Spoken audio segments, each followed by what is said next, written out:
India का middle class, Indian middle class is one hospital away from poverty. दूसरों को देख देख के हम बेफालतू का खर्चा कर देते हैं। बिल्कुल, स्पेशली सब जब से सोशल मीडिया का ट्रेंड्स आया है, आपका ULIP plan, endowment plan, traditional plan, money back plan, guaranteed plan, इन सब में कभी पैसा होता नहीं। क्यों? मतलब ऐसा काफ़ी सारे लोग ऐसा कहते हैं कि मेरे पास इतना पैसा नहीं है जिससे मैं स्टार्ट करूँ, इन्वेस्टिंग स्टार्ट करूँ या मैं कुछ भी स्टार्ट करूँ। जब मेरे पास हो जाएगा तब मैं स्टार्ट करूँगा। इसके ऊपर एक पूरा बुक भी है, पैसा कमाना शुरू किया, यंग लाइफ है, मन करता है कि यार अपने पास लेटेस्ट गैजेट्स हो, अच्छी से अच्छी जगह घूमने जाए, बढ़िया से बढ़िया घर हो, गाड़ी बेस्ट हो, बट हम भूल जाते हैं कि हमारा कैपेसिटी।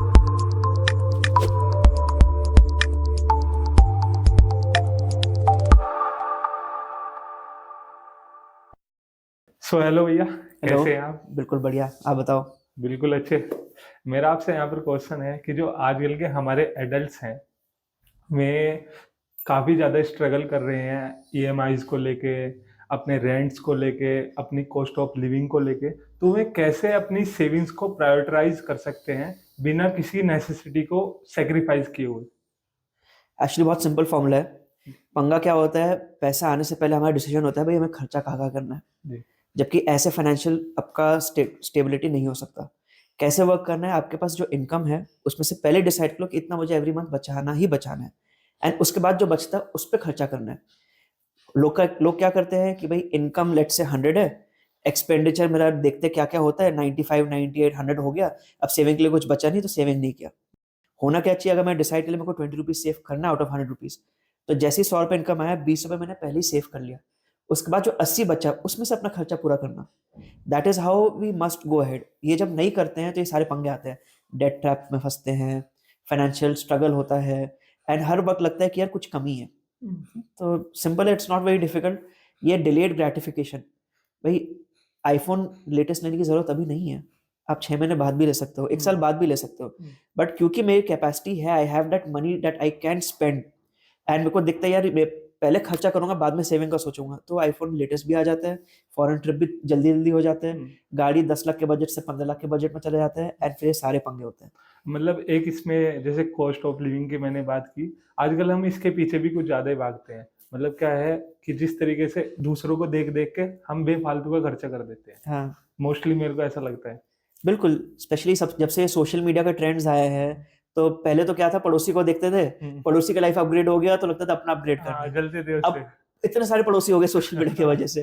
भाई हर किसी का जर्नी अलग है, हर किसी का फाइनेंशियल स्टेटस अलग है, हुँ। किसी के पास पुश्तैनी पैसा है, कोई अपना बिल्कुल बिना सेविंग किए कर रहा है, कोई अच्छे से इन्वेस्टमेंट करके भी कर रहा है। तो it is there is no point comparing your life to anyone else's, not only in status के मैटर में, इन एनी मैटर। भाई हर किसी का हेल्थ अलग है, हर किसी का जीन्स अलग है, हर इंसान यूनिक है, हुँ। तो एक दूसरे को कंपटीशन करने का कोई पॉइंट नहीं है। मतलब एक इसमें ये भी आती है कि जैसे हम क्रेडिट की बात करते हैं, तो ये जो क्रेडिट का पूरा ट्रैप है, मैं इसके बारे में जानना चाहूँगा कि ये आखिर है क्या? और हम इससे बाहर कैसे आएँ? Credit trap, I tell you, सबसे खतरनाक ट्रैप है आपके फाइनेंशियल लाइफ में। एक बार क्रेडिट ट्रैप में फंस गए तो आपकी जिंदगी भर के फाइनेंसेस गड़बड़ा जाते हैं। तो if you are in such a situation, पहली बात तो जल्दी से जल्दी बाहर निकलना। हुँ। क्रेडिट ट्रैप में फंसते कैसे हैं, हुँ। आज के दिन बड़ा इजी है पैसा मिलना। हुँ। भाई आपके पास कोई सिबिल स्कोर कुछ भी ना हो ना, तब भी आपको पर्सनल लोन तो एप्स में विद इन 1 आवर मिल जाते हैं। कॉल आती रहती है। कॉल आती रहती है, भाई लोन ले लो, बैंक की तरफ से भी आते रहते हैं। फिर आपको फॉरेन ट्रिप में जाना है, उसके लिए लोन अवेलेबल है। आपको गाड़ी खरीदना है, उसके लिए लोन अवेलेबल है। घर खरीदना है, उसके लिए लोन अवेलेबल है। तो loan is available for everything, specially at the young age when you have started earning. अब होता क्या है कि पैसा कमाना शुरू किया, यंग लाइफ है, मन करता है कि यार अपने पास लेटेस्ट गैजेट्स हो, अच्छी से अच्छी जगह घूमने जाए, बढ़िया से बढ़िया घर हो, गाड़ी बेस्ट हो। इट इज नेचुरल, वो थॉट प्रोसेस होना नेचुरल है, बट हम भूल जाते हैं कि हमारा कैपेसिटी कितना है। मैं अगर 100 रुपए आज कमा रहा हूँ, इसका ये मतलब नहीं कि मैं 100 रुपए का चीज अफोर्ड कर सकता हूँ। इट जस्ट मीन्स कि मेरे पास 100 रुपए है। Affordability and having that much money is very different. But पंगा उससे वहां पे नहीं है। लोगों के साथ क्या परसेप्शन, मेरे पास 100 रुपए है, चलो मैं 200 रुपए खर्च कर देता हूँ, क्योंकि मैं बोरो कर सकता हूँ। एंड 100 में आप 100 खर्च करोगे, आप डेट ट्रैप में नहीं फंसोगे, आपको स्ट्रगल रहेगा। 100 में से आपने 200 ले लिए तो आप डेट ट्रैप में फंसोगे। अब आपको लगता है यार 100 रुपए तो एक्स्ट्रा है, लेट से आपको आईफोन लेना है, 1 लाख रुपए का आईफोन है, भाई 10,000 रुपए महीना की ईएमआई जाना है, वो मैं अफोर्ड कर सकता हूँ, चलो ले लिया। उसके बाद भाई गाड़ी लेना था, तो 10 लाख का बजट था, आपने 15 लाख की गाड़ी ले ली। यार 30,000 रुपए तो ईएमआई जाना है, ले लिया, टोटल 40,000 का ईएमआई। फिर ऐसे ही आपको फॉरेन ट्रिप में जाना था, तो आपका प्लान था भाई केरला जाने का, आपने बना लिया प्लान सिंगापुर जाने का। ये आप जहाँ पे खर्च करने वाले थे 1 लाख रुपए, आपने खर्च कर दिया 2 लाख रुपए, चलो 10 लाख है, और ईएमआई बन गया। Now you paying 50,000 rupees every month as debt, as interest, as interest. ये जो इंटरेस्ट आप पे कर रहे हो, it is not free, you are paying more. तो अगर आपने 1 लाख का लोन लिया है, अल्टीमेटली आप 1,20,000 या 1,30,000 या 1.5-2 lakh, depending on the tenure of the loan, आप पे कर रहे हो। ये पैसा कहाँ से आ रहा है? जी भाई सर। आपके आगे के इनकम से आ रहा है। बिल्कुल। अब ये अगर जो आपका डेट, जो आपका इंटरेस्ट है, if it is less than 20-30% of your total income, कि चलो 1 लाख रुपए कमा रहे हैं, 30,000 रुपए उसमें से इंटरेस्ट चला गया, इंटरेस्ट जा रहा आप मैनेज कर सकते हो। है। ये और भी खर्चे होते हैं लाइफ में। बिल्कुल। बट जहां ये आपका 30% ज्यादा चला गया, 40%, 50%, 60%, दिमाग में क्या आएगा? भाई ये सब चीजें जो मैंने लिया है, भाई अगर मेरे पास महंगी गाड़ी है तो उसमें पेट्रोल भी जाएगा, मेंटेनेंस भी जाएगा, ऐसी जगह पे मुझे घूमने भी जाना है, तो उस चीज को मेंटेन करने के लिए start spending more. Now if you spending more, आप 40-50 हजार रुपए पर मंथ कैसे बचाओगे? नहीं बचा नहीं बच पाएगा। आप ईएमआई पे ही नहीं कर पाओगे। तो ईएमआई आप पे नहीं कर पा रहे हो तो क्या होगा? आप एक और लोन लोगे उस ईएमआई को पे करने के लिए। अब क्या है, अब आपके पास ईएमआई के ऊपर आपका एक और लोन है, तो लोन के ऊपर लोन, एंड फिर उस इंटरेस्ट के ऊपर इंटरेस्ट, फिर वो कंपाउंडिंग और फिर वो कंपाउंडिंग होता रहता है। एंड इन सब में से भी पर्सनल लोन 15-16% का इंटरेस्ट देता है, एंड अगर आपने क्रेडिट कार्ड पे ले लिया तो वो 40% तक इंटरेस्ट जाता है। 40%। 40%, ये 40% plus late payment charges around 45-46% का एवरेज आ जाता है, विच इज एक्सट्रीम। भाई महीने का 3-3.5% का कंपाउंडेड इंटरेस्ट हो गया, इट इज एक्सट्रीम। तो क्रेडिट जो ट्रैप होता है वो यही से शुरू होता है, और इसके जब आप लोन के ऊपर लोन ले लिए, क्योंकि आपने अपने कैपेसिटी से ज्यादा लोन ले लिया। जी।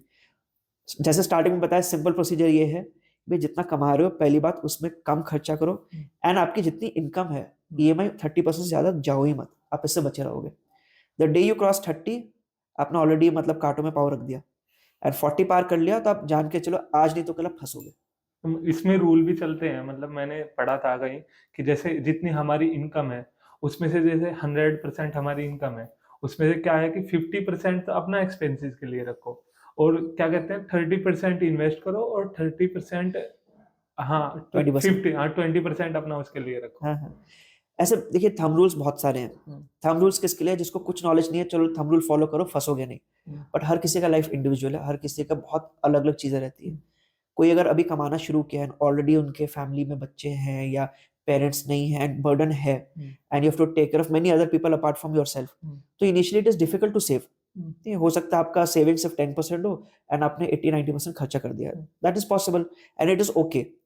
पंगा क्या होगा, 100 रुपए आप कमा रहे हो, आपने उससे ज्यादा पैसे बोरो कर लिए, वहां पे आप फंसोगे। बचाना शुरू करोगे, आप सिक्योर चलोगे, ज्यादा बचाओगे तो आप फाइनेंशियली अच्छा लाइफ जी पाओगे। ओके। एक इसमें है कि आजकल मतलब ऐसा काफी सारे लोग ऐसा कहते हैं कि मेरे पास इतना पैसा नहीं है कि जिससे मैं स्टार्ट करूँ, इन्वेस्टिंग स्टार्ट करूँ या मैं कुछ भी स्टार्ट करूँ, जब मेरे पास हो जाएगा तब मैं स्टार्ट करूंगा। तो इसके ऊपर आपका क्या ओपिनियन है? इसके ऊपर एक पूरा बुक भी है, एक बुक है richest man in Babylon, it's a pretty famous book, financial awareness के ऊपर ही है। तो उस बुक में भी यही चीज लिखा हुआ है कि बहुत उसमें ऐसे बहुत सारे कैरेक्टर्स थे जो कमाते थे लेकिन कुछ बचा नहीं पाते थे। उसमें से एक कैरेक्टर को समझ में आ गया सीक्रेट फाइनेंशियली अपने आप को सिक्योर करने का। उसने वही जो कमा रहा था बाकी के बराबर, उसने सिर्फ उसमें 10% सेव करना शुरू किया, एंड क्या करता था, पहले 10% अलग रख लेता था। और वो उस सीक्रेट क्या था? नहीं, उस सीक्रेट यही था कि जैसे ही पैसा है 10% उसने पहले अलग कर लिया। जी। विद इन 2 months उसने देखा उसका लाइफस्टाइल एंड जो बाकी 100 खर्च कर रहे हैं उनका लाइफस्टाइल में कोई फर्क नहीं है। ये भी देखा उसने कि उसका खुद का लाइफस्टाइल जो 2 महीने पहले था और 2 महीने बाद सेम है, तो वो जो 10% उसने बचाना शुरू किया, उसका लाइफस्टाइल में कोई फर्क नहीं पड़ा। इट इज आवर माइंडसेट, जब हम सोचते हैं यार ये नहीं खर्च करेंगे तो ये पंगा हो जाएगा, but it is actually very easy. बहुत छोटे छोटे स्टेप्स होते हैं, जैसे आपको स्टार्टिंग में बताया, भाई लेटेस्ट आईफोन अभी खरीदना जरूरी है क्या? नहीं है। 6 महीने बाद खरीद लो। अभी भी आपके पास फोन तो है ही। आपका प्लान है 10 लाख की गाड़ी लेने का, तो 15 लाख पे मत जाओ, 10 लाख पे रहो या 9.5 लाख पे रहो। तो सब savings, small small savings, just delayed gratification. भाई फॉरेन ट्रिप पे अभी जाने का मन था, 6 महीने बाद चले गए, पैसे तो कमा ही रहे हैं, we are able to fund it. अभी करना हर चीज जरूरी नहीं है, ये कंपटीशन नहीं है। तो just understanding this point that it is not a competition, it is your personal life. And जहां आपने सेविंग करना बंद कर दिया या फिर आपने अपना पूरा खर्चा करना शुरू कर दिया, वहां पे आप ही फंसोगे। तो to save yourself you need to start saving. Okay. तो मतलब आजकल मार्केट में भी काफ़ी सारी चीज़ें हैं, काफ़ी सारे टर्म्स भी हैं, जैसे म्यूचुअल फंड हो गया, ईटीएफ्स हो गए, स्टॉक्स हो गया, काफ़ी सारी चीज़ें आती हैं, तो कैसे स्टार्ट कर सकता है? कौन-सी चीज़ में उसे जाना चाहिए? देखिए, there is no perfect investment, पहली बात, there is no best investment okay, and there is no perfect mix कि भाई ये ले लो, ये बिल्कुल सेट है, ऐसा भी नहीं है। It is always a combination and it is always a good combination. वो गुड कॉम्बिनेशन हर किसी के लिए अलग होगा। आपके लिए अगर मैं बात करूँगा, it might be very different, मेरे लिए डिफरेंट होगा, someone who is at 50-60 will be very different, someone who is already around 70 उसका बहुत डिफरेंट होगा। So there is no perfect mix, but हाँ, mutual funds will be a part of your portfolio, ETFs will be a part of your portfolio. आजकल बहुत जगह influencers कहते हैं FD बेकार है। एफडी बेकार नहीं है। एफडी हर किसी के पोर्टफोलियो में होना ज़रूरी है। बट अगर आप लॉन्ग टर्म एफडी कर रहे हो कि भाई एक एफडी बनाया, आप 10 साल तक उस एफडी को घुमाए जा रहे हो या अपना मेजर पोर्शन में एफडी में रख रहे हो, वो गड़बड़ है। एफडी कहाँ सूटेबल है? अगर लाइफ में लेट्स से आपका कोई इमरजेंसी आ जाए और आपको अभी तुरंत पैसे चाहिए, क्या आप म्यूचुअल फंड से निकाल पाओगे? नहीं, म्यूचुअल फंड में 2 दिन लगते हैं पैसे निकालने में। क्या आप स्टॉक से निकाल पाओगे? नहीं, उसमें भी आने में मार्केट खुलेगा, फिर आप स्टॉक बेचोगे, फिर उसका सेटलमेंट होगा, फिर अपने अकाउंट में ट्रांसफर करोगे। वो भी 24 घंटे बाद आता है। It will take its time. But emergency क्या होता है? ये तुरंत आ जाए तुरंत आ जाए। भाई आप स्टूडेंट हो, आप घर से दूर रह रहे हो, जी। अब कोई ऐसा इमरजेंसी आ जाए, आपको तुरंत घर पहुंचना है, ये क्या करोगे? बस पकड़ूँगा मैं जल्दी से ज़्यादा। पैसे चाहिए। जी, पैसे चाहिए पहली बात। यही आप किसी और कंट्री में हो, ठीक है, अचानक से घर में कोई अजीब सा न्यूज़ आ गया, you have to reach home, सब टिकट्स वगैरह नया बनाना है, क्या करोगे? पैसे मैं कहीं न कहीं से अरेंज करूँगा। कहाँ से अरेंज करोगे? ये मैं कॉल्स लगाऊँगा अपने दोस्तों पे या मैं आप कहीं एक से फॉरेन कंट्री में हो, जी, ना आपका दोस्त आपको कैश दे सकता है, जी। ठीक है, ना आप अपने म्यूचुअल फंड बेच सकते हो, आपके पास करोड़ों की प्रॉपर्टी है घर पे, वो भी नहीं बेच सकते हो, आपके पास गोल्ड भी पड़ा हुआ है घर में, वो भी नहीं बेच सकते हो। तो इमरजेंसी से आप निकलोगे कैसे? यहाँ पे सिर्फ एक एफडी काम आएगा। अच्छा फ़ॉरेन में कर सकते हैं। आपका अगर ऑनलाइन एफडी है, जी, ठीक है, आप अपने बैंक अकाउंट में तुरंत निकाल सकते हो through your mobile app and then उसको आप इमीडिएटली अपने बैंक में ट्रांसफर करके you can spend that money, चाहे आप कार्ड के थ्रू करो, चाहे आप फॉरेक्स में कन्वर्ट करा लो, but that is the only way. और कोई तरीका है क्या? नहीं और कोई तो और कोई तरीका तरीका है दिखाइए। नहीं। भाई credit card is not an emergency card. जी, वो इमरजेंसी में काम आ सकता है, बट उसके भरोसे आप इमरजेंसी फंड नहीं बनाते हो, नहीं बना ठीक है? सकते। आपके पास अरबों रुपए की भी प्रॉपर्टी हो, इमरजेंसी में वो काम नहीं आएगा। नहीं आएगा। इमरजेंसी में वही काम आएगा जो तुरंत आपके हाथ में हुँ, आ सके। वहाँ पे ऑनलाइन एफडी ही काम आएगा। सो एफडी का इतना बड़ा रोल है। हुँ, एंड अगर आप ये सोचोगे एफडी में कम रिटर्न्स आते हैं, हम एफडी करेंगे ही नहीं, हुँ, तो कहीं ना कहीं you are losing out on this aspect. And जिसके लाइफ में एस्पेक्ट आता है, किसी के लाइफ में ना आए अच्छी बात है, but emergency can come any time, today, 1 year कुछ लेटर, भी हो 10 इयर्स सकता है, लेटर, हेल्थ इश्यू हो सकता है, कोई एक्सीडेंट हो गया उससे रिलेटेड हो कुछ भी हो सकता है कुछ भी लाइफ हो में। सकता है। उस पॉइंट ऑफ टाइम पे इमरजेंसी फंड ना होना कैन बी वेरी पेनफुल। कई लोगों को लगता है हमारे पास कैश रहता है, दोस्तों से मांग लेंगे। आपको नहीं पता ना इमरजेंसी कब कहाँ कैसे आए। तो एक ऑनलाइन एफडी रखो। आजकल बहुत ईजी है, मोबाइल ऐप सब तुरंत निकाल सकते हो and it is very easy to convert the money also, whether you are travelling abroad, whether you are in India, whether आप ट्रेन में हो, कहीं पे भी हो, बस one mobile phone is enough. Okay. एक ये मतलब क्या कहते हैं लाइफ इंश्योरेंस की मैंने मतलब अभी रिसेंटली पॉडकास्ट किया था तो उन्होंने लाइफ इंश्योरेंस के बारे में काफ़ी बताया था कि अपनी लाइफ के लिए आप इंश्योरेंस लेना चाहिए आपको। अगर नहीं लोगे तो आप अपनी धीरे-धीरे अपनी क्या कहते हैं लाइफ की कॉस्ट घटा रहे हो। उन्होंने कुछ ऐसा बोला सो था। जैसे आपका इसका पहले क्वेश्चन था कि भाई इन्वेस्ट कहाँ कहाँ करना चाहिए, वो तो पहला चीज मैं आपको बताया, आपका इमरजेंसी फंड होना जी, चाहिए। तो जैसे हम क्रिकेट देखते हैं, ये राहुल द्रविड़ किस चीज के लिए फेमस था? ठीक है। क्या था राहुल द्रविड़ फेमस किस चीज के लिए था? He was the wall. जी। उसका front foot defence and back foot defence was a class apart. And आज के भी जितने अच्छे प्लेयर्स हैं, सबसे पहले क्या देखा जाता है, उनका डिफेंस कितना स्ट्रांग है, तभी वो टिक पाते क्रीज में। Yes. तो फाइनेंशियल लाइफ में भी हमारे कुछ डिफेंसेस होते हैं।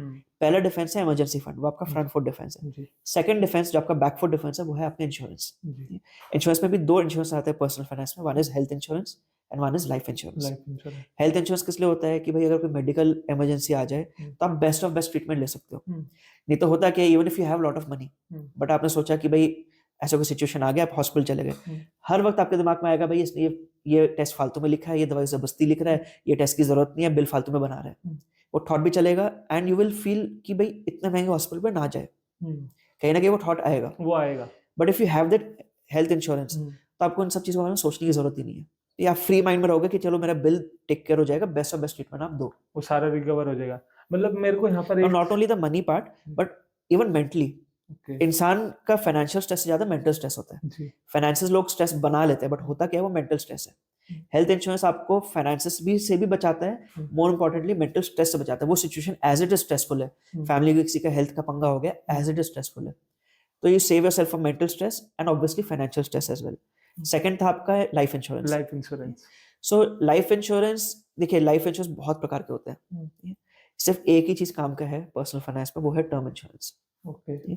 आपका ULIP plan, endowment plan, traditional plan, money back plan, guaranteed plan, इन सब में कभी पैसा मत लगाना। क्यों? इंश्योरेंस वाले मुझे मारेंगे, ठीक है, बैंक वाले मारेंगे, बट मैं आपको ऑनेस्टली कह रहा हूँ, मैंने अपना आज तक नहीं लिया, ना मैं अपने किसी क्लाइंट को देता हूँ। Why? Because these ULIP plans, ULIP plan is compare to a mutual fund, okay. उसका कंपैरिजन म्यूचुअल फंड से होता है। अब एक यूलिप प्लान में अगर आप 100 रुपए इन्वेस्ट कर रहे हो, वो 100 रुपए इन्वेस्ट होता नहीं है, उसमें से 2 रुपए फंड मैनेजर चार्जेस, अच्छा। 2 रुपए एसेट एलोकेशन चार्जेस, 2 रुपए आपके मोर्टेलिटी चार्जेस, घूम फिर के आपका अराउंड 90 to 93 रुपीज इन्वेस्ट होता है अच्छा। इन अ यूलिप। बाकी सारे कट जाते बाकी सारे कट गए। म्यूचुअल फंड में क्या होता है, टोटल एक्सपेंस रेशियो होता है, लेट्स से 1.5% का एक्सपेंस रेशियो है। ये जो 1.5% आपका अपफ्रंट नहीं कटता, ओवर द ईयर कटता है। Okay. Now let's say market ने 10% का रिटर्न दिया, यूलिप के फंड ने भी 10% का रिटर्न दिया, म्यूचुअल फंड ने भी 10% का रिटर्न दिया।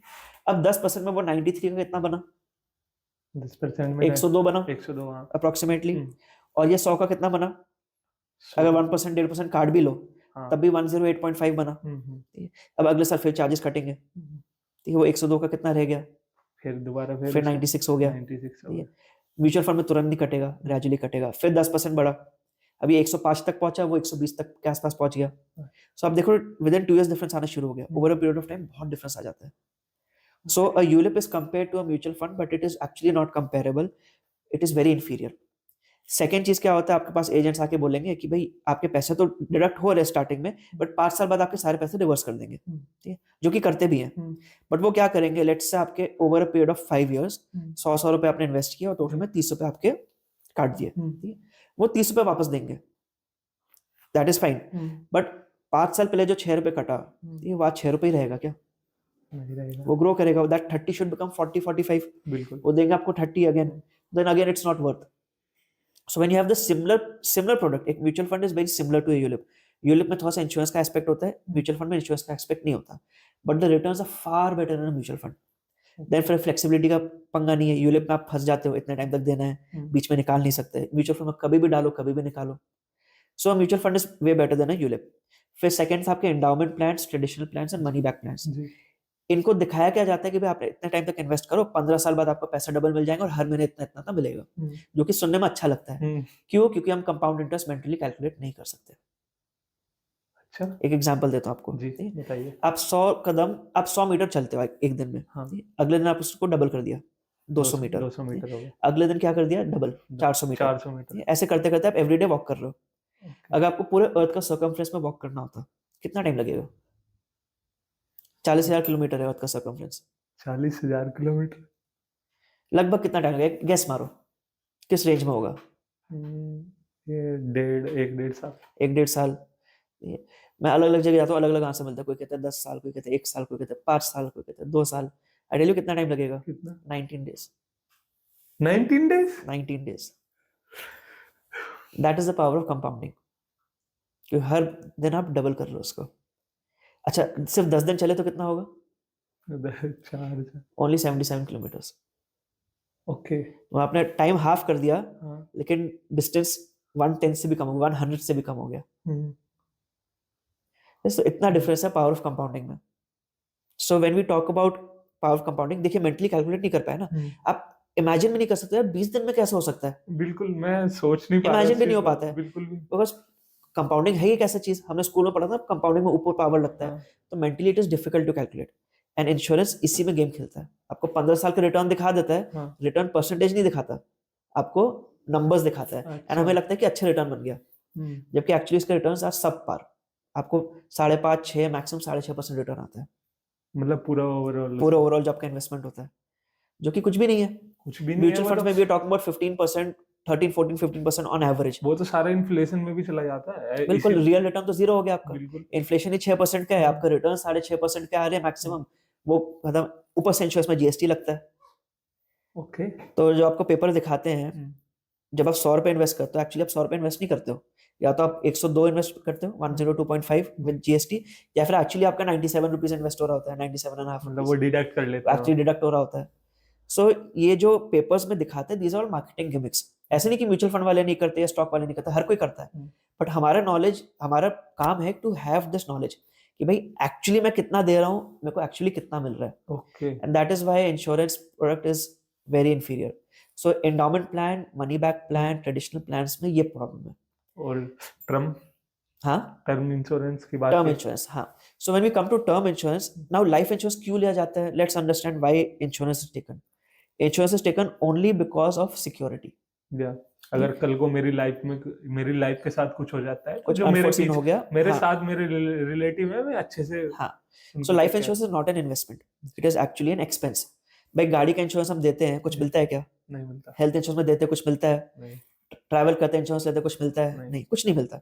हर एक इंश्योरेंस का पर्पस क्या है कि आप एक पर्टिकुलर पैसा दे रहे हो, अगर गड़बड़ होगा तो वो आपका भरपाई करेंगे, नहीं तो वो पैसा वापस नहीं मिलेगा। लाइफ इंश्योरेंस में पैसा वापस क्यों मिलता है? That is stupidity. इसलिए term insurance is the right insurance. Term insurance क्या होता है? उसमें you are paying an insurance premium. अच्छा, इसको प्रीमियम क्यों कहते हैं? क्योंकि आप एक्स्ट्रा पे कर रहे हो। अच्छा ये नहीं तो इन्वेस्टमेंट बोलते हैं ना। हाँ लाइफ इंश्योरेंस के पेमेंट को हम प्रीमियम्स कहते हैं, बिकॉज हाँ यू आर हाँ, पेइंग मैंने एक्स्ट्रा। सुना है प्रीमियम ही बोल It's रहे always हो। a premium because you're paying extra. You're paying something out of your pocket for something in the future, जो कि अगर प्रॉब्लम आए तो। It is not an investment. Okay So term insurance again, it is not an investment. Okay insurance क्यों लिया जाता है? कि भाई पीछे से सिक्योरिटी हो। अब नॉर्मल इंश्योरेंस जब हम लेते हैं, चाहे यूलिप ले चाहे ट्रेडिशनल प्लान ले, उसमें आप जो इन्वेस्ट करोगे उसका अप टू 10 टाइम्स का इंश्योरेंस मिलता है। जी यानी कि आप 1 लाख रुपए डालोगे तो 10 लाख रुपए का इंश्योरेंस मिलता है। अब एक बंदा जो साल का 10 लाख रुपए अगर कमा रहा है, लेट्स से उसने 1 लाख का इंश्योरेंस कर भी लिया, 10 लाख रुपए का इंश्योरेंस कवर है, फैमिली को क्या फर्क पड़ जाएगा? कुछ भी नहीं। 10 लाख मिल गया, 1 साल के तो खर्चा मिला। इसी की जगह अगर वो टर्म इंश्योरेंस करता है, उसने 20,000 रुपए खर्च किए एंड 1 करोड़ का कवर ले लिया, काफी ज्यादा फायदा 1 करोड़ उस फैमिली को बचा के रखेगा। उस 1 करोड़ के इंटरेस्ट से ही घर का खर्चा चल सकता है। चल सकता है। Understanding my point? So when we talk about insurance and specially life insurance, me as a person, मैं अपना फाइनेंस का ध्यान रखना, फैमिली का ध्यान रखना। मेरे ना होने से मेरी फैमिली बहुत बुरी तरह इम्पैक्ट होगा। बच्चों का एजुकेशन इम्पैक्ट होगा, मेरे फैमिली का लाइफस्टाइल इम्पैक्ट होगा, रिटायरमेंट इम्पैक्ट होगा। दूसरा जो इनकम आ रही है फैमिली में वो नहीं आएगी। लाइफ फैमिली में जो इनकम आना main बंद हो रहता है जाएगा, कि हमारा बिल्कुल जो बेसिक नेसेसिटीज है हमारी, वही नहीं हो पाएंगी। वही नहीं हो पाएगी। और अगर मैं सिर्फ अपना 1 साल का इनकम छोड़ के जाऊं, क्या होगा? कुछ भी नहीं होगा। जैसे तो 2 साल जी लेंगे थोड़ा सा कट ऑफ करके। बट अगर मैं 10 times, 15 times, 20 times of income छोड़ के जाऊं तो life will be secured. So the purpose of insurance is to secure my family, not to just give some extra money. वो चीज टर्म इंश्योरेंस हो सकता है। भाई अगर 10 लाख कमा रहा हूं, कम से कम 1-1.5 करोड़ का इंश्योरेंस तो मेरे पास होना ही चाहिए ना। और मैं उसके लिए 10 लाख रुपए तो नहीं इन्वेस्ट कर सकता, बट 15 से 20 हजार रुपए इन्वेस्ट कर सकता हूँ। टर्म इंश्योरेंस वो चीज फुलफिल करता है। And I tell you, health insurance, term insurance, दो ऐसी चीज है जिसके लाइफ में काम ना आए ना, वो खुशकिस्मत है। बट जिसके काम आए, ये उसके लिए बहुत ज्यादा नेसेसरी चीज बन जाता है। मतलब वो हेल्पफुल है उसके लिए, बहुत हेल्पफुल है। मैंने ऐसे ऐसे केसेस देखे हैं कि जहाँ पे टर्म इंश्योरेंस था, जहाँ पे टर्म इंश्योरेंस नहीं था। 2 छोटे एग्जांपल्स देता हूँ आपको। एक एग्जांपल लेता है। सो एक केस ये था कि there was one girl and covid में पेरेंट्स की डेथ हो गई। फादर ने ले रखा था, घर पे लोन ले रखा था, एंड वो लोन चल रहा था। And this girl she had just started working. अब पेरेंट्स के डेथ के बाद ईएमआई बंद हो गया। She was not able to afford the EMI and both parents gone. Unfortunately there was no insurance. And जो होम लोन के ऊपर भी जो इंश्योरेंस लिया हुआ था, कुछ उसमें गड़बड़ हुआ, they did not pay that insurance and वो हुआ नहीं। बैंक वालों से मना कर दिया, whatever the scene went. 3 years later bank आ गया सीज करने के लिए उसका घर। एंड अल्टीमेटली क्या हुआ? The bank took the house. Okay. तो ऑल्दो 3 साल लगे, केस वगैरह हुआ, सब कुछ हुआ। वो जो होम लोन के अगेंस्ट इंश्योरेंस लिया हुआ था, उसमें भी आई डोंट नो क्या कहानी हुआ exactly, but there was no term insurance and there were no assets. सब कुछ लोन में जा रहा था। अल्टीमेटली क्या हुआ? The girl is suffering. Similarly एक और केस था कि there was one lady, husband was earning very well, बेटे को यूएस भेज दिया, daughter was in class 9th and अच्छा घर, सब कुछ बढ़िया था। उसके अलावा मल्टीपल वो ना कुछ कुछ बिजनेसेस कर रहे थे, एंड बिजनेसेस फैमिली के साथ थे, हस्बैंड के साथ, फादर के साथ, ब्रदर के साथ, अलग अलग, बिल्कुल जैसे स्कैटर्ड सा होता है ना, कुछ किसी के नाम, कुछ किसी के नाम, ऐसे चल रहा था। कोविड में हो गई उनकी death.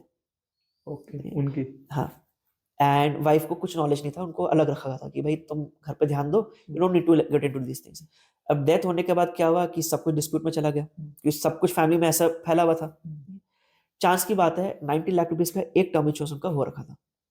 He was earning more than 5 lakh rupees a month, so 90 lakh was not sufficient, but किसी ने उनके ऑफिस में जाके एक बार करा दिया था और वो चल रहा था।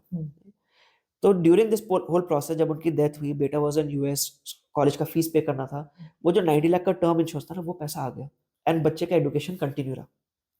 उसके बाद आज 3 साल हो गए, 4 साल हो गए, डिस्प्यूट चल रहा है, कुछ कुछ चीजें मिल गई, कुछ कुछ चीजें नहीं मिल रही है, बट एटलीस्ट उस पॉइंट ऑफ टाइम पे उस टर्म इंश्योरेंस ने उनको एक बहुत, मतलब बच्चे का एजुकेशन खत्म हो जाता, मतलब हाँ, उससे वो बचा दिया। पूरा का पूरा ही खत्म हो जाता। हाँ, अब जिस तरीके से उसकी एजुकेशन चल रही होगी, वो अपनी लाइफ एटलीस्ट को एजुकेशन तो चल रहा है, हाँ, करियर तो एटलीस्ट बन जाएगा उसका। करियर बन जाएगा, तो वो हाँ, दोबारा से रिकवर कर लेगा उस चीज को जो उससे एब्सोल्युटली। डैमेज हुआ है। आइडियली इनका 5 करोड़ का होना चाहिए था, उससे फैमिली सेटल हो जाता, बट एटलीस्ट इतना था, तो there was some relief.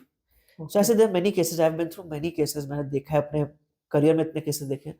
Term insurance जिसके काम ना आए अच्छी बात है, बट जिसके काम आएगा उसका लाइफ, उसके फैमिली को प्रोटेक्ट करके रखेगा। एंड ये सिर्फ टर्म इंश्योरेंस कर सकता है, एक नॉर्मल लाइफ इंश्योरेंस प्लान नहीं कर सकता। तो ये था हमारा back foot defence. Front foot हो गया, बैक फुट हो गया। अब विराट कोहली फेमस क्यों है क्रिकेट में? उनका मतलब रन स्कोरिंग मशीन है, रन बनाते रहता है, पर उसकी स्पेशलिटी क्या है? मतलब चौके छक्के मारना कि सिंगल डबल लेना? मतलब उनकी जो स्ट्रेंथ है वो भी काफी मैटर करती है। उनका स्ट्रेंथ है, बट अगर आप उनके रिकॉर्ड्स देखोगे ना, he is not a person जो चौके छक्के मार के रन बनाता है। ही इज अ पर्सन जो पूरे गेम में सिंगल डबल लेते रहता है, जिसकी वजह से उसका स्ट्राइक रेट बहुत अच्छा रहता है, पता भी नहीं चलता इतना हाई स्कोर कैसे बन जाता है, एंड लास्ट में आके चौके छक्के भी मारते हैं। You compare it to any other player, लोग पहले धीरे धीरे टिकते हैं, बाद में मारना शुरू करते हैं। विराट कोहली स्टार्टिंग से सिंगल डबल लेते रहता है, उसके वजह से कभी रन रेट पीछे नहीं जाता उसका। एंड आजकल वो इतना फेमस क्यों है, इतना रन क्यों बनाता है? Because he has been consistently making दो singles and doubles. That is his strength. Personal finance में भी सिंगल्स एंड डबल्स इंपॉर्टेंट है। मतलब इसमें मैं यहाँ पर ये उसी से कनेक्ट कर पा रहा हूँ कि जैसे टेस्ट मैच होता है, हाँ, मतलब अगर आप खेल रहे हो तो जरूरी नहीं, ये नहीं है कि आप मारो जाओ, जरूरी हाँ, है कि आप वहां पर टिके रहो, कितने हाँ, लंबे समय तक आप वहां पर टिक रहे हो। क्योंकि अगर आप उस पिच पे ज्यादा लंबे समय तक आप हो हाँ, और खेल रहे हो, तो जरूरी है कि एक टाइम बाद आप रन भी अच्छे खासे बना ही लोगे। हाँ, हाँ, देखो पहला चीज है टिकना। अगर टिके ही नहीं तो आपका गेम खत्म। फाइनेंस में अगर इमरजेंसी फंड या इंश्योरेंस नहीं है, तो कहते हैं Indian middle class is one hospital away from poverty. भाई आप किसी भी हॉस्पिटल में चले जाओ, कैसे बिल्स आते हैं, क्रेजी बिल्स होते हैं, बिल्कुल सडनली पैसे सारे खत्म हो जाते हैं। पता है, पूरी सेविंग किसी किसी की तो 5-10 साल की जितनी उसने सेविंग की एक बरके में चली जाती है। बिल्कुल। And I tell you, Indian families are one death away from poverty. Main person अगर चला गया तो पॉवर्टी में चले जाते हैं। So that's why term insurance and health insurance are very important. ये दोनों होंगे तो आप कभी मैदान से बाहर नहीं होंगे, इसलिए फाइनेंस में ही जरूरी है, आपका डिफेंस है। अब सिंगल डबल्स की बात कर रहे थे, तो चलो आपने अपना प्रोटेक्शन तो कर दिया, लेकिन ग्रो भी करना है। अल्टीमेटली वे अर्निंग साथ, ताकि हमारा लाइफस्टाइल ग्रो करे। बट हर चीज 10 साल 20 साल बाद नहीं होता। वे चलो एसआईपी कर लिया, 10 साल में ये 10 गुना हो गया, 20 साल में 20 गुना हो गया, उससे बहुत मजे आएंगे। Everything is not like that. Every year you are upgrading your life. आज आपने लेट्स से एंड्रॉइड फोन लिया, maybe 5 years down the line आपको एक प्रीमियम एंड्रॉइड या एप्पल चाहिए।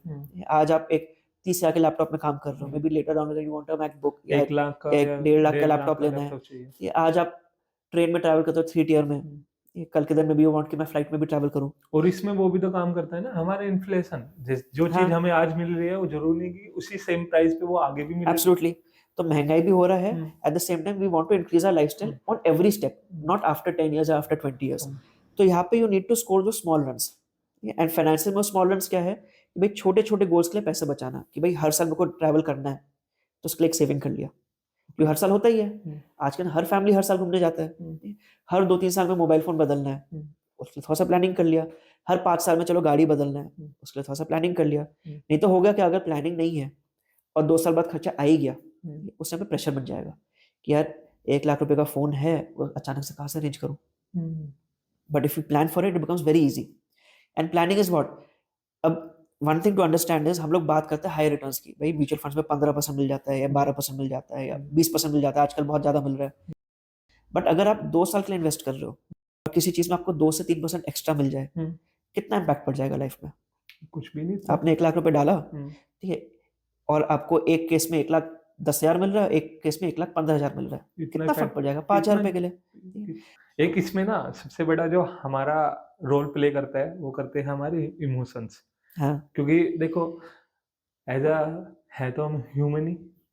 हाँ, फाइनेंशियली जब हम डिसीजन लेते हैं तो हमारे इमोशन बहुत ज्यादा रोल प्ले करते हैं कि कभी कभी ऐसी भी सिचुएशन आ जाती है कि हम अपने इमोशंस में आगे गलत डिसीजन ले लेते हैं। तो उस चीज को हम कैसे ओवरकम कर सकते हैं? तो देखिए, emotional intelligence is something which is very important, hmm, and वो एक जर्नी है।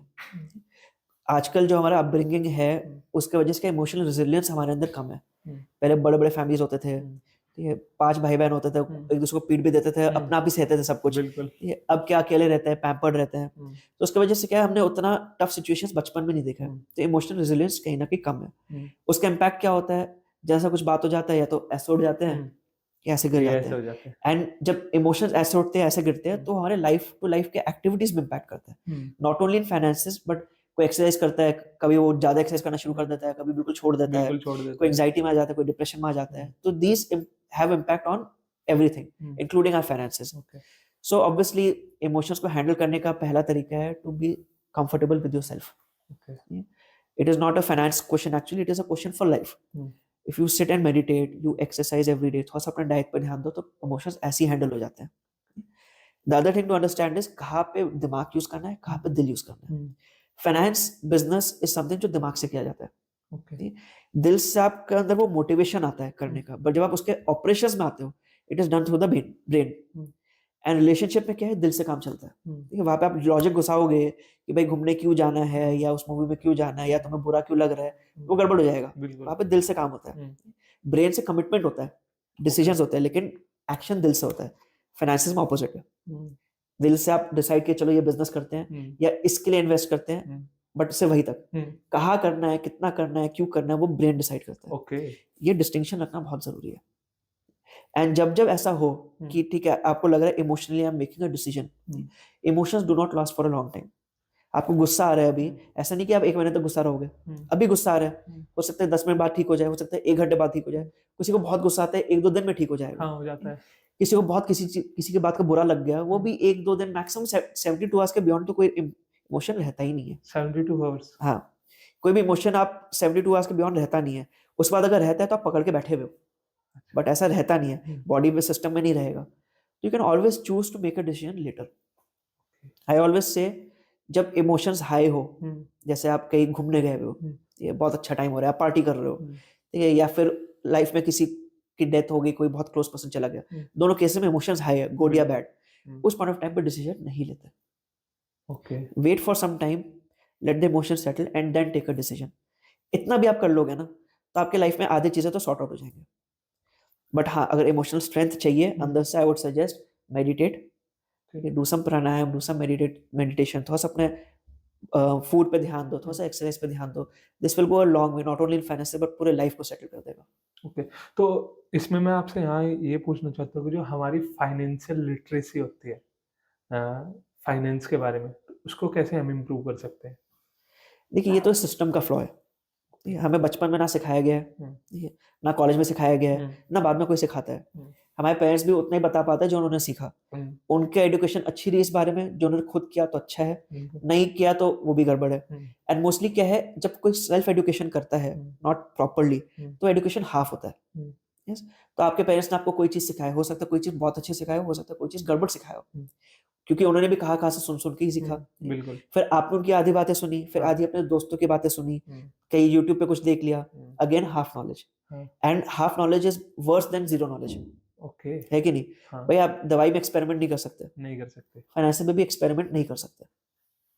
ओके, और एक्सपेरिमेंट करो तो फिर इतू से एक्सपेरिमेंट करो, उसमें कुछ आपका आना जाना नहीं है। मतलब छोटे से अमाउंट से करो अगर करना हाँ, है।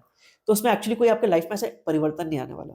यस, सो फाइनेंशियल लिटरेसी एक तो बहुत इंपॉर्टेंट है, no doubt, and at least basic financial literacy की टैक्सेशन क्या होता है, भाई क्रेडिट ट्रैप क्या होता है जो हमने अभी डिस्कस किया, क्रेडिट कार्ड्स को कैसे हैंडल करते हैं, ये अपने इन्वेस्टमेंट्स को, इन्फ्लेशन क्या होता है, रियल रिटर्न्स क्या होता है, बहुत लोगों को ये नहीं पता रियल रिटर्न्स क्या होता है। तो आपने यहाँ पर 2 टर्म्स अभी बोली, एक ना हमने क्रेडिट्स के बारे में बात की थी, आपने किया कि क्रेडिट्स को मैनेज कैसे करते हैं, हैंडल हाँ, कैसे करते हाँ, हैं, एक तो उसके बारे में बात करते हैं, एक रियल के बारे में रियल रिटर्न्स। रियल रिटर्न्स के, एक इनके बारे में बात करते हैं। पहले आप इसके बारे में बताइए कि क्रेडिट को हैंडल कैसे करते हैं। सो क्रेडिट बहुत वाइड टॉपिक हो गया, बेसिकली वही चीज चल रहा है जो हम स्टार्टिंग से कर रहे हैं। Basic. First and most important thing is understand कि you don't need everything immediately. Okay. मेरी लेटेस्ट आईफोन आया है, I do not need the latest iPhone अभी। ओके। मेरी कैपेसिटी खरीदने की, या मैं अगर 10 लाख रुपए की पर मंथ की इनकम है और मैं लाख रुपए खर्च कर रहा हूँ एक्स्ट्रा, डजंट मैटर। पर अगर मेरी लाख रुपए की इनकम है एंड जैसे ही नया फोन आया मैं लाख रुपए खर्च कर रहा हूँ, तो मैं बेवकूफ हूँ। एंड अगर मेरी लाख रुपए से कम इनकम है एंड लेटेस्ट आईफोन आती है, मैं लाख रुपए खर्चा कर रहा हूँ, तो मैं अपने पाव पे कुल्हाड़ी मार रहा हूँ। सिंपल सी बात है। क्रेडिट ट्रैप में कैसे फंसते हैं, क्रेडिट कार्ड में गड़बड़ कहाँ होता है कि हमें दिखता है कि भाई मेरी इनकम तो भले 50,000 है, लेकिन मैं 1 लाख रुपए वाला लाइफस्टाइल जी सकता हूँ या 5 लाख रुपए वाला लाइफस्टाइल जी सकता हूँ। वो बताया आपने भी। हाँ, एंड वो क्रेडिट कार्ड स्वाइप हुआ एंड यूज हो गया। तो I am not saying credit cards are bad, I am not saying credit पे कुछ मत लो, but you have to be smart in this. And जैसे स्टार्टिंग में बताया, keep your credit below 30% of your income. I am not talking about जो आपके account में आता है, of your post tax income. कि लास्ट में बस ये पैसे बचते हैं, उसका 30% से कम अगर आप ईएमआई रखते हो, आप सुखी रहोगे नॉर्मल क्रेडिट के लिए। बट अब क्रेडिट कार्ड की बात करते हैं, तो आपके पास 0 क्रेडिट कार्ड लोन होना चाहिए, 0। जैसे जैसे बिल आता है, आप क्रेडिट कार्ड तभी यूज करो if you know that you can pay it. आप क्रेडिट कार्ड इसलिए यूज कर रहे हो कि भाई मेरे पास पैसे नहीं है इसलिए मैं पे कर दूं, तो वो गलत है। जैसे आपको बताया 45% इंटरेस्ट, एक साल में 45% इंटरेस्ट है, सो ह्यूज, बहुत ज्यादा। एंड कितने लोग फंसे हुए इसमें।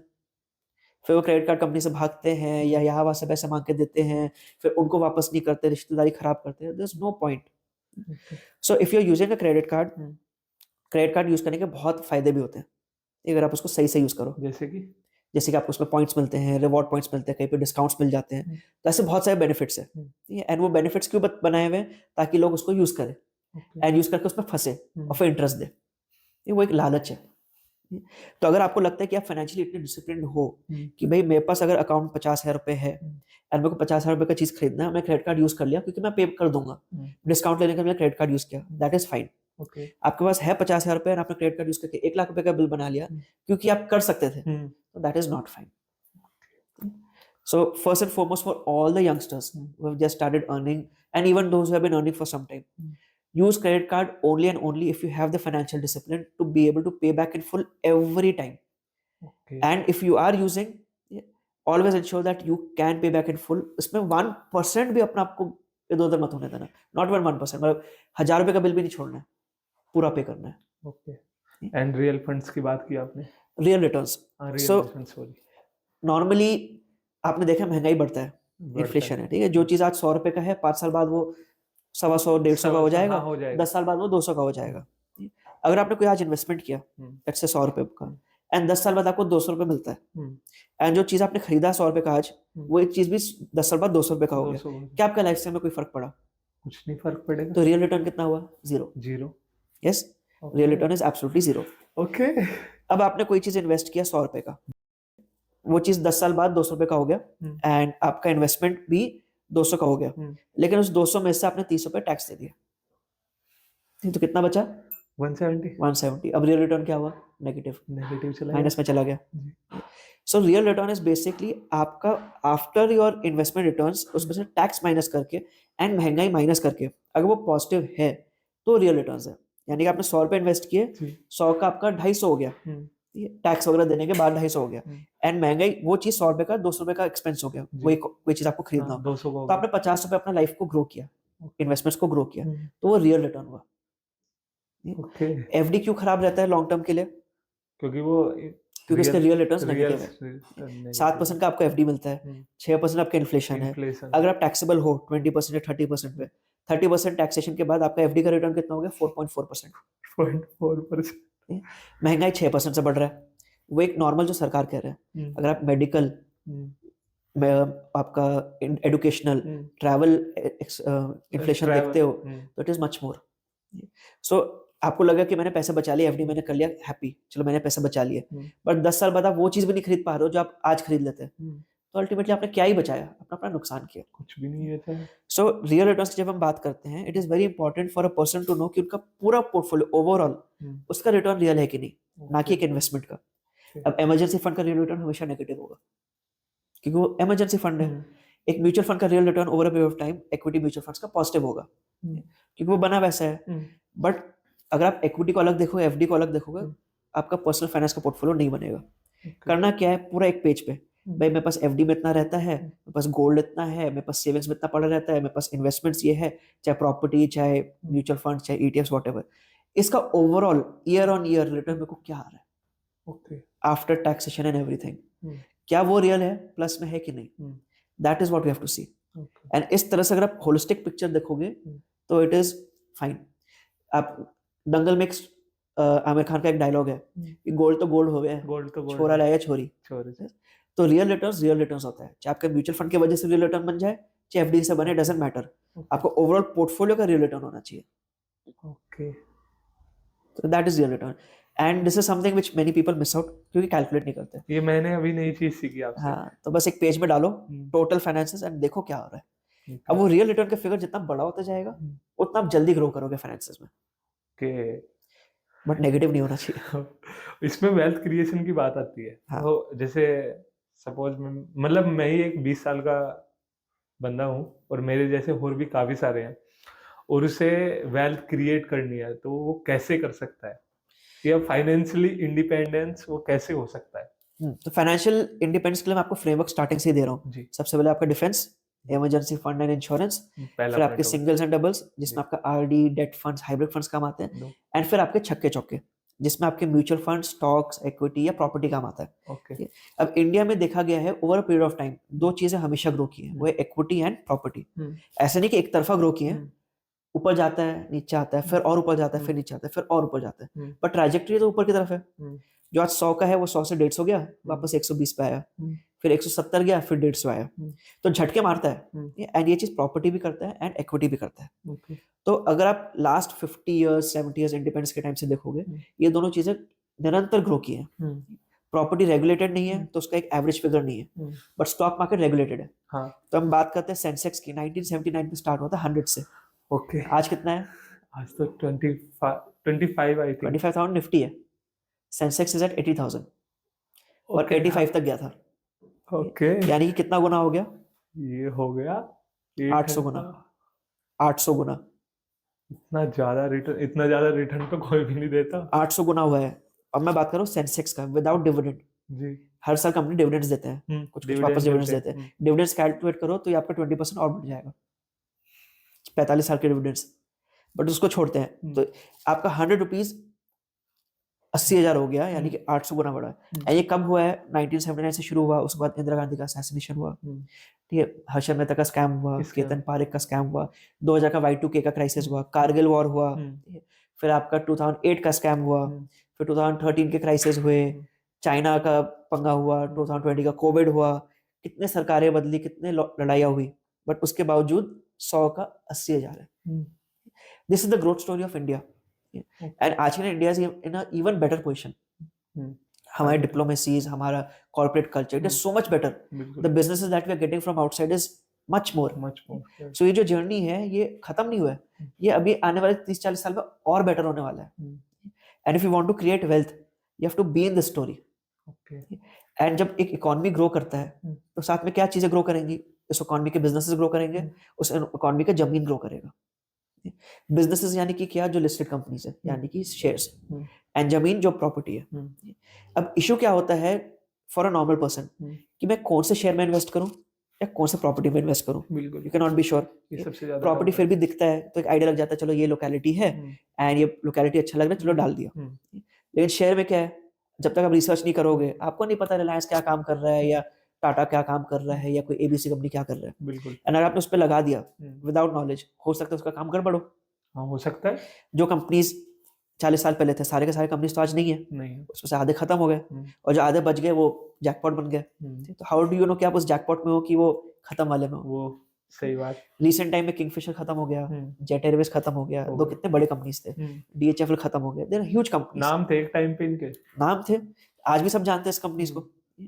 तो यू डोंट नो कौन से स्टॉक में इन्वेस्ट करना है, वहां पे म्यूचुअल फंड्स आते हैं। तो म्यूचुअल फंड में एक फंड मैनेजर है, वो पैसों को हैंडल कर रहा है, उसका एक एनालिसिस है, रिसर्च है, उस बेसिस पे उस मनी को इन्वेस्ट कर रहा है, एंड आपका हेडेक खत्म हो जाता है कि मुझे किस में डालना है।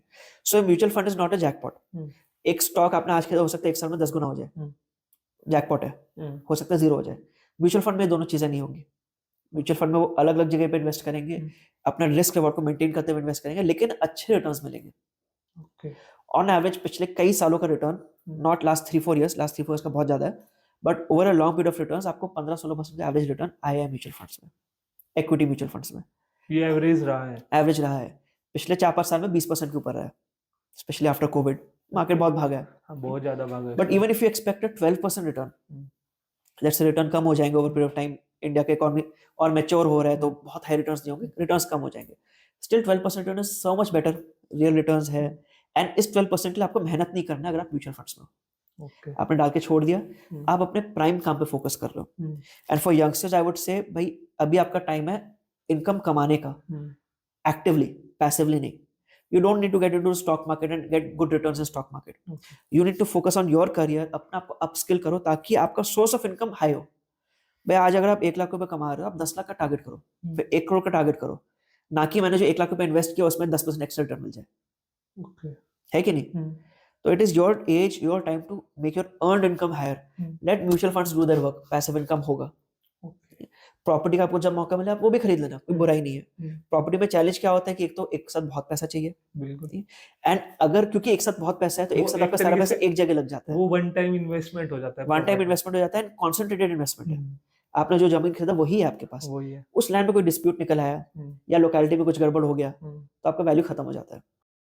डिस्प्यूट के केसेस बहुत आते हैं, एंड कई केसेस ऐसे भी होते हैं कि आपने जगह तो ले लिया, आसपास किसी ने अजीब से टेन के शेड वगैरह बना दिए और सब लेबरर्स को दे दिया, पूरा कॉलोनी का वैल्यू खत्म। तो आपका सारा पैसा एक ही जगह था तो आपका पूरा फंस गया। म्यूचुअल फंड्स में क्या अलग अलग जगह बिखराए हुए, एक म्यूचुअल फंड नहीं भी चला तो दूसरा चल जाएगा। एंड इंडिया की हिस्ट्री में जब से म्यूचुअल फंड्स आए हैं तो देयर आर अराउंड 70-75 फंड्स जिनको 20 साल हो गए हैं।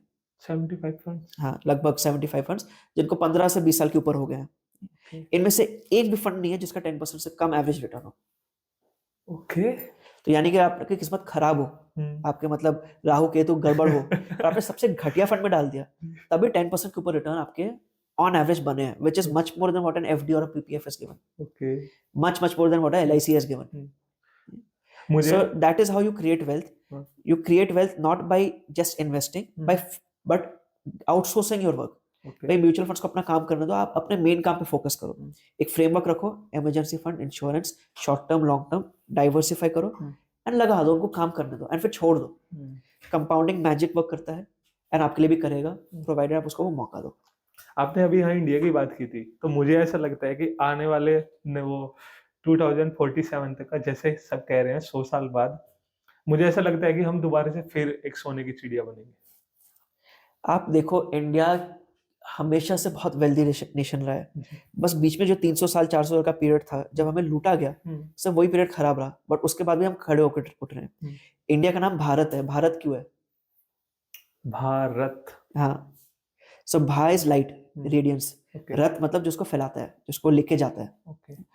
भारत, जहाँ के लोगों को वेदा में भारतवासी कहा गया जी, यानी कि यहाँ के लोग वो है जो पूरे दुनिया में अपना लाइट फैलाते हैं, they share knowledge to the world. And आप देखो आज के दिन भी वेदा से क्या क्या नॉलेज फैल रहा है। So it is there in our genes, it is there in our, हमारे मिट्टी में है कि यहाँ के लोग प्रॉस्पर करेंगे ही करेंगे।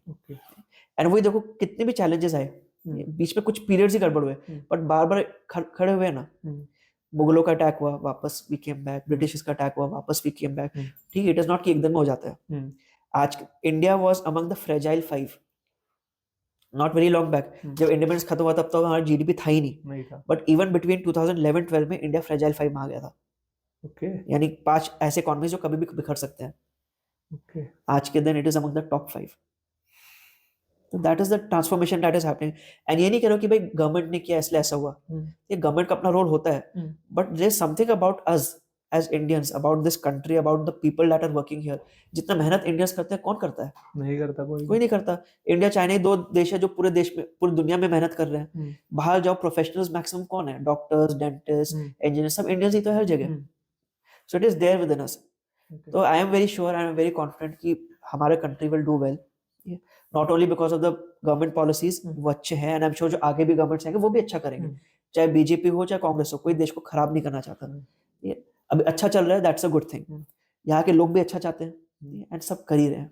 ओके। मेरा यहाँ पर आपसे एक क्वेश्चन ये है कि जैसे आप जब इतना ज़्यादा काम करते हो, फाइनेंशियली इतने ज़्यादा लगे रहते हो, तो अपनी मेंटल हेल्थ को कैसे मैनेज करते हो? So I am an art of living teacher as well. Okay. मैं लोगों को सिखाता हूँ ध्यान कैसे करते हैं, प्राणायाम कैसे करते हैं, योग कैसे ओके। करते हैं। तो मेरा डेली का प्रैक्टिस भी है। And I tell you a little bit of meditation, 20 से 25 मिनट अपने आप के साथ समय देना, that is the secret to everything. होता क्या है, इमोशंस ऊपर नीचे होते ही हैं, सबके साथ होते हैं। ऐसा नहीं कि मेरा लाइफ कोई यूनिक लाइफ है, I also go through the same emotions. Mental challenges आते हैं, ठीक है, वर्क रिलेटेड स्ट्रेस होता है, फैमिली रिलेटेड चीजें होती है, कभी हेल्थ इश्यूज हो जाते हैं, that's part of life. But इनके थ्रू मुस्कुराते हुए चलना, that is the art of life. So the ability to smile through those things के पीछे कई सारी चीजें होती है। एंड आई टेल यू, ये कॉमन स्ट्रगल है, स्पेशली यंगस्टर्स में। हर यंगस्टर के साथ एक कॉमन स्ट्रगल है कि मेरे को लाइफ में जो अचीव करना है वो करना है, साथ में खुशी के साथ करना है, स्ट्रेस लेकर नहीं करना। तो कई लोग अचीव कर लेते हैं, बट अलग अलग पंगे, ये किसी का इमोशनल पंगा, किसी का हेल्थ पंगा। और कई लोग खुश तो रहते हैं बट कुछ कर नहीं रहे होते हैं, तो बाद में खुशी भी खत्म हो जाता है। तो the ability to both of these things at the same time, that is the art of life. And that you can get when you spend little time with yourself. Emotions क्या है? गुस्सा किस चीज का होता है? गुस्सा क्या है? जब हम गुस्सा होते हैं, क्या किसी और को मजा आता है? नहीं, वो क्या खुद को मजा आता है? मतलब अपने आप को डैमेज करते हैं ना जब हम खुद के लिए पनिशमेंट है। अगर आप गुस्सा पकड़ के बैठे हुए हो, खुद के लिए पनिशमेंट है। गुस्सा दिखाना अलग चीज है और गुस्सा होना अलग चीज है। एक मम्मी अपने बच्चों पे गुस्सा दिखाती है ताकि वो सीखे, बट गुस्सा रहती नहीं है, तो she is not stress because of it. But अगर मैं अंदर से गुस्सा हो रहा हूँ तो कहीं ना I will create stress for my self. But हम सबको पता है यार, it is a stupid emotion, किसी चीज कोई काम नहीं है गुस्सा पकड़ के रखना। बट इससे निकले कैसे? मन भागते रहता है, कभी पास्ट कभी फ्यूचर, हर जगह जाता है बिना पूछे। अभी हम बात कर रहे हैं, अचानक से मन चला जाएगा, अरे मेरे को कल क्या करना है, या कल उसने ऐसे कैसे बोल दिया मुझे।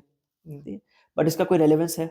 नहीं है। हम सबको पता है कि मन को वर्तमान में रखो, बट ये होगा कैसे? ये सबसे बड़ा टास्क है। हिमालयस में चले जाओ, पहाड़ों में एक गुफा में 3-4 साल सिद्धि करो, मन शांत हो जाएगा? नहीं होगा।